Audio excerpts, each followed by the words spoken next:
I'm a quantum physicist by education. Now I work with blind people and people who are losing their sight to try to preserve the sight. In doing so, I carry a lot of their pain with me all the time. And wherever I look, I see your teaching. Whether it's quantum physics, whether it's how the body works.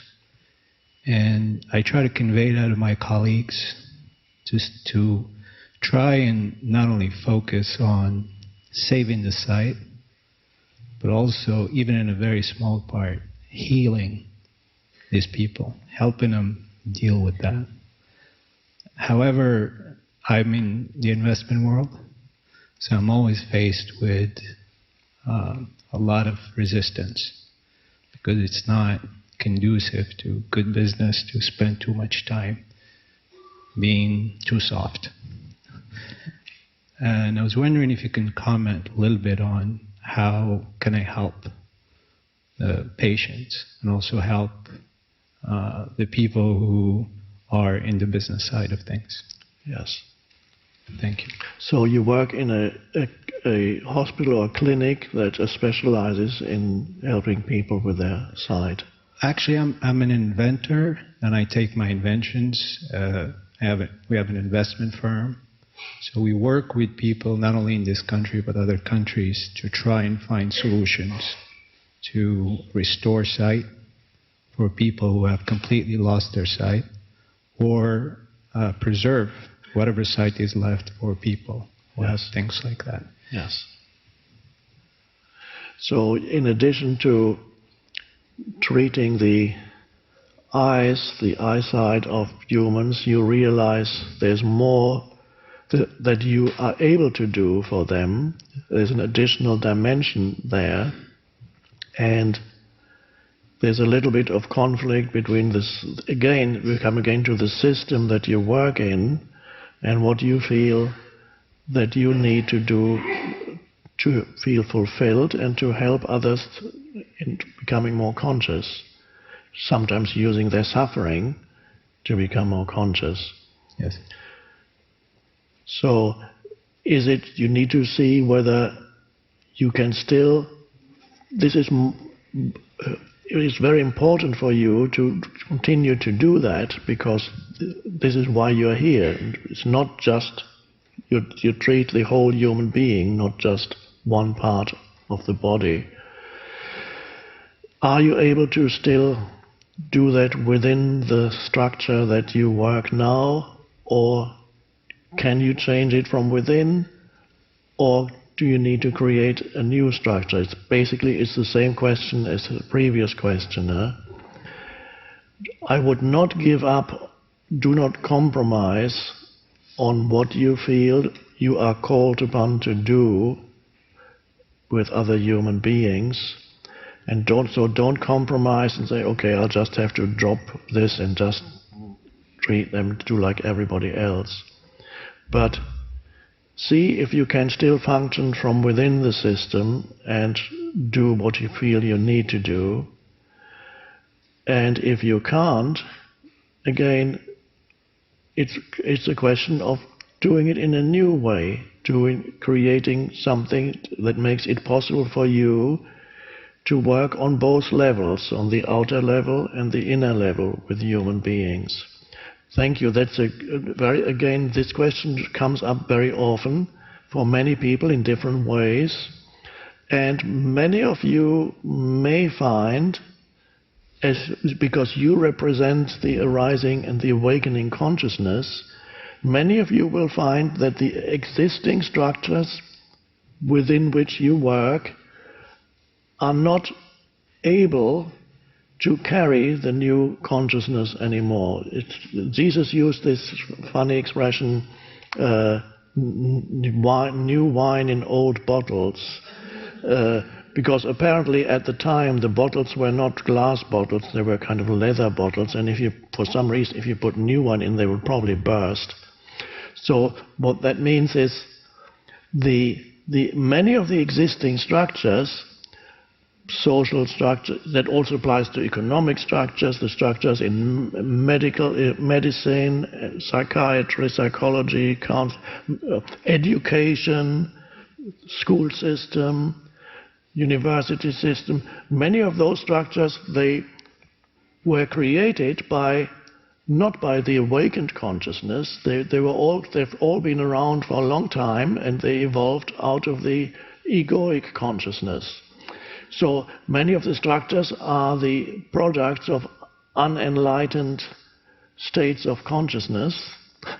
They reflect the unawakened states of consciousness.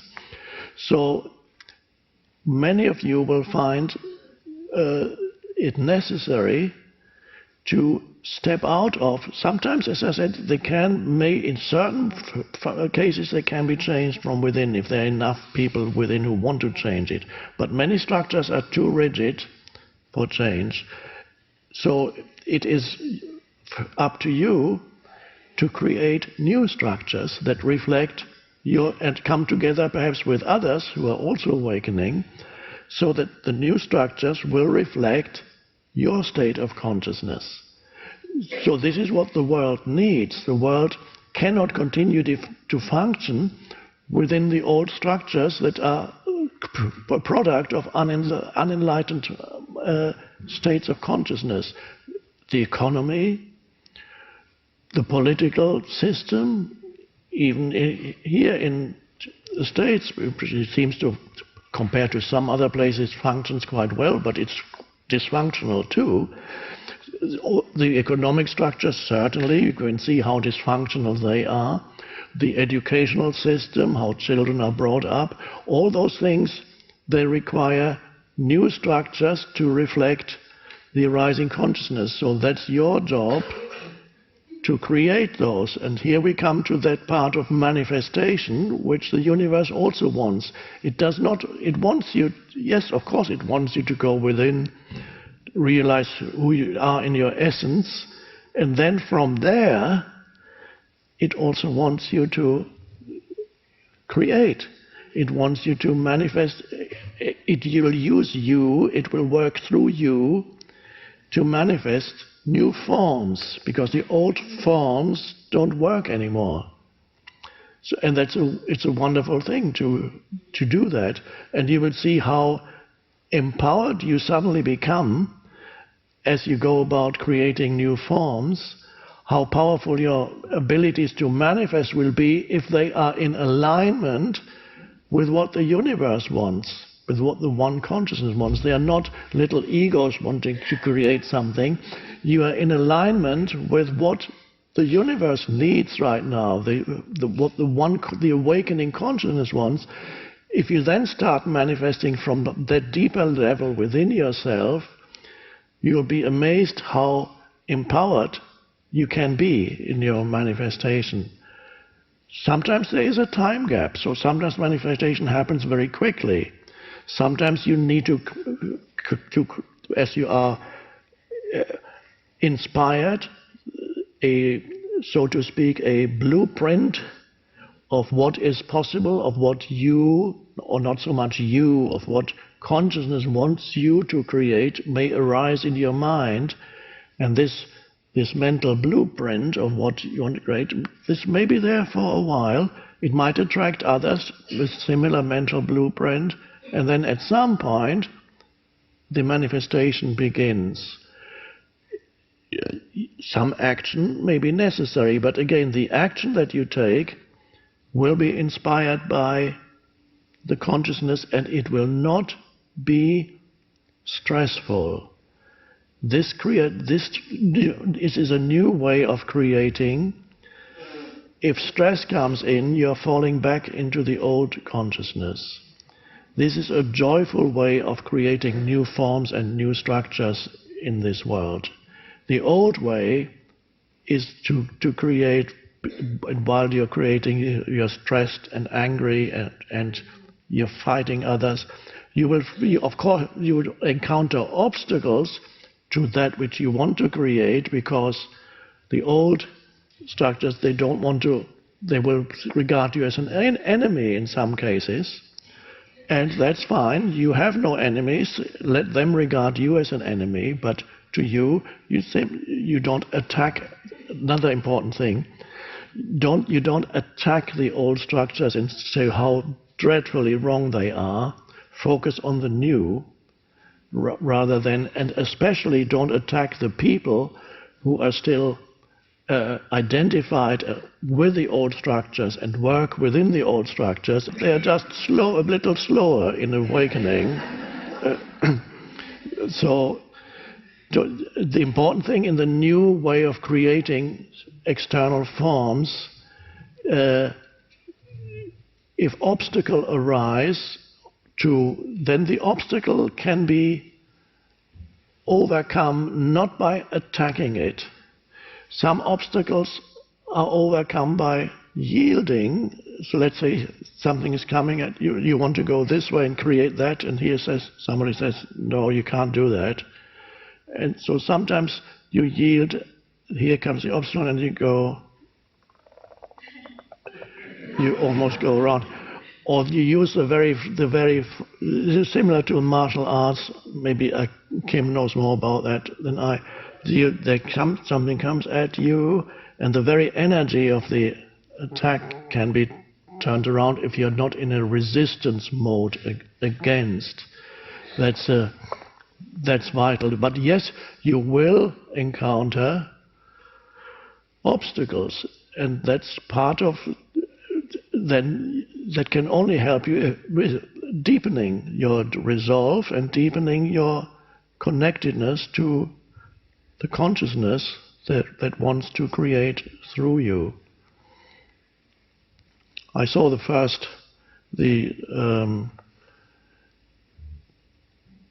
many years ago, you may not even remember, on the Oprah show, Oprah said once, I don't know how many years ago, they were talking about how the slaughterhouses, how animals are treated, and how. And Oprah said, "I'm never going to eat a hamburger again." And then she was taken to court by the Texas cattle ranchers because the moment she said, "I'm never going to eat a hamburger again," the shares of all the cattle ranching businesses plummeted. So there was a huge court case against Oprah and her company, so much so that she had to move her entire show to Texas because she had to be there every day to be in court. And she did. She moved to Texas, and then she started talking about how wonderful Texas is and how nice the people are in Texas, and they all showed this problem. People were not. She actually didn't attack anybody. She just said how great it is to be here, and people loved her suddenly being there. Not the cattle ranchers, but the others. It was a wonderful example of somebody who does not engage in fighting the other. He just cooperates with that and sees the good in the situation. And in the end, the cattle ranchers lost. So she won the case, and there wasn't a triumphant, I won the case against it was just fine. It was the natural outcome if you respond to a situation consciously without creating an enemy, although you might be seen as an enemy by them, but to you they are not. And that was a wonderful thing to watch. So there are other examples of that when handling these things consciously rather than in the old way. But so for you, see what life, as you know what I sometimes say, it's not a question of asking yourself, what do I want from life, or what do I want in life? Ask yourself, what does life want from me? Life means consciousness. Consciousness is the essence of all life. What does life want me to do? And many of you know already. It might not come up very clearly yet, but you have an inkling at least of what it is that life wants you to. And if you don't have it, then just wait a little, become still. It could take a while.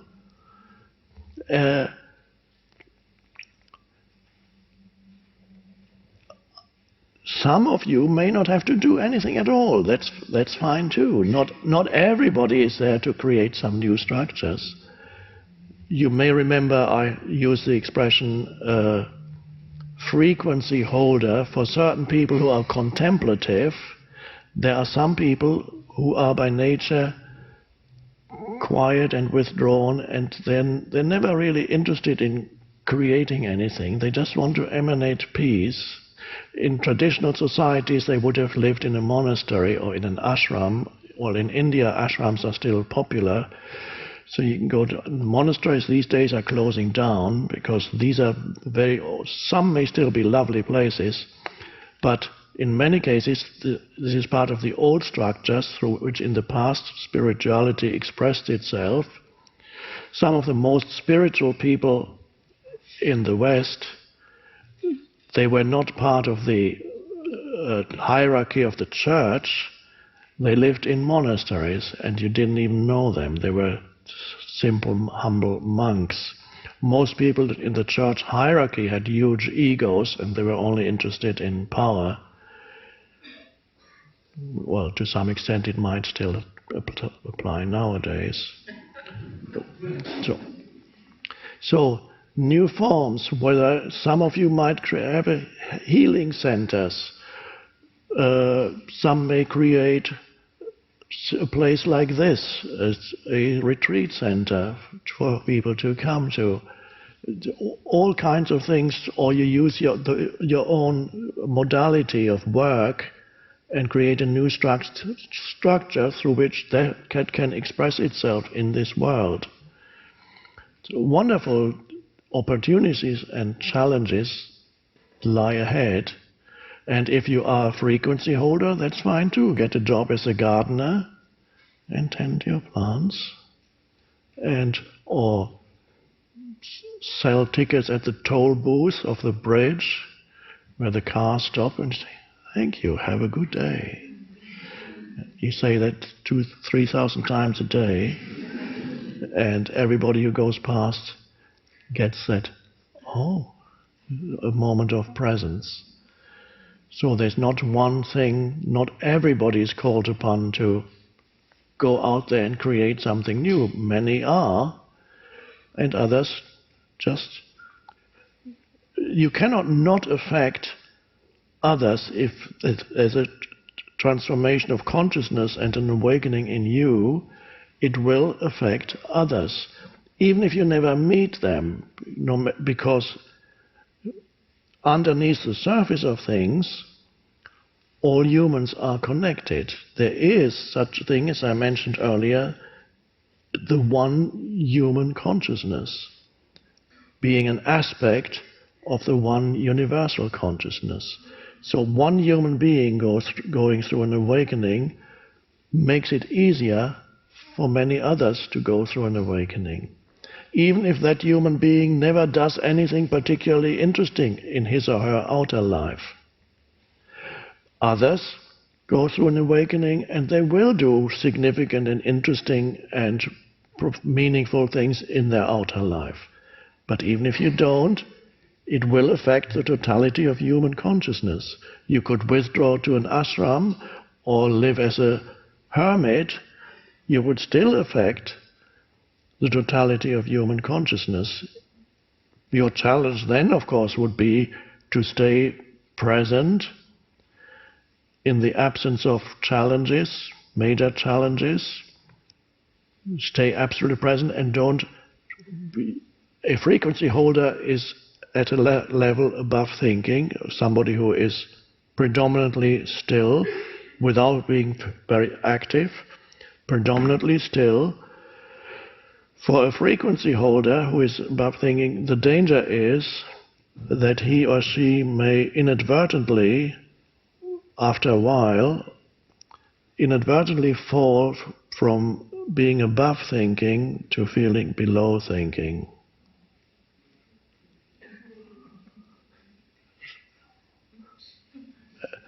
And the danger of the active person who acts from this higher level of consciousness is that he or she may become so focused on the doing, beginning to think that the doing is more important than the being behind it, and then loses touch with the being, and therefore also gets lost in doing and falls below thinking and gets trapped. What he wanted to avoid in the first place gets back into the same trap of mind. So I have seen there have been people who wanted to create a healing center, and they were not vigilant enough to observe their own states of consciousness, because there's so many things to do and to consider, and then you come together with others. We all have the same endeavor, but unfortunately they're not vigilant enough, so the ego creeps back very quickly, and then instead of creating a healing center, they create an extremely dysfunctional organization where they all hate each other. There are also churches like that, church organization. When they have their committee meetings, there's some extremely angry people, these committee meetings. They hate others. Even while they open the book and say, love your neighbor as yourself.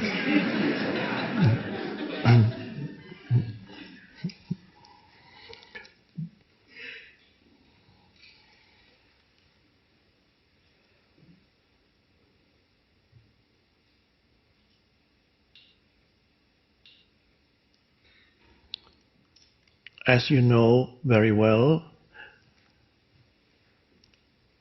when you want to create something or something wants to be created through you, the important thing is not to believe that you need to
attract something from into your life. It doesn't manifest from there. It manifests from within out.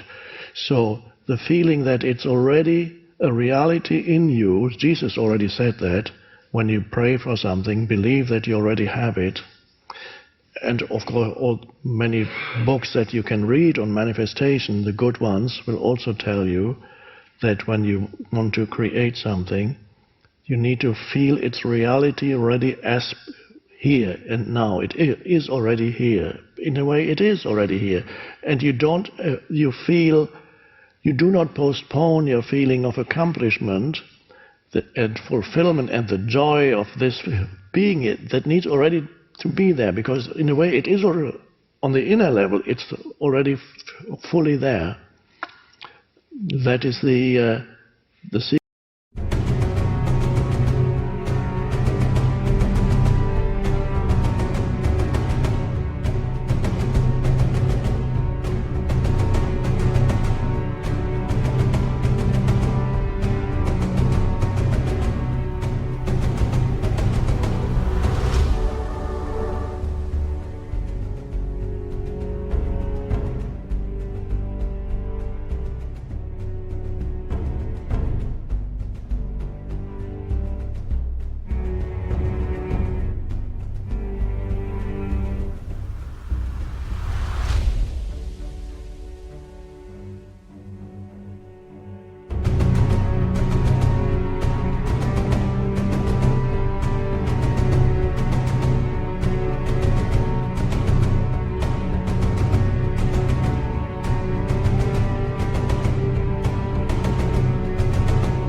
secret of powerful manifestation is to feel.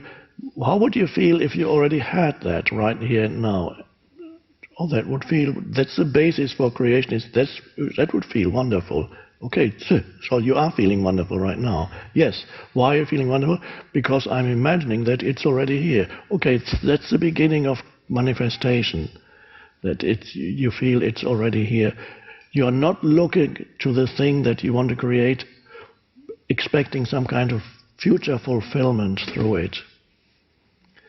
So you need to manifest out of the fullness of the present moment.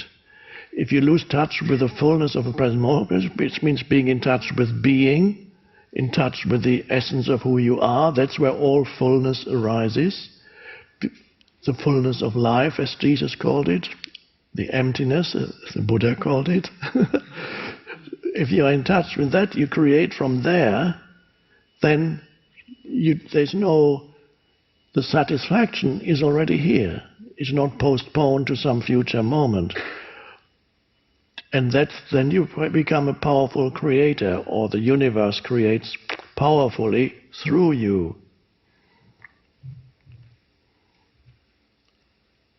So the manifestation is also a joyful thing. And it could be that something else wants to manifest. You might have had a vision that wasn't quite correct, and something even better comes about. That can happen also. You wanted to create a little healing center with 5 people, and suddenly you have something with 500 people.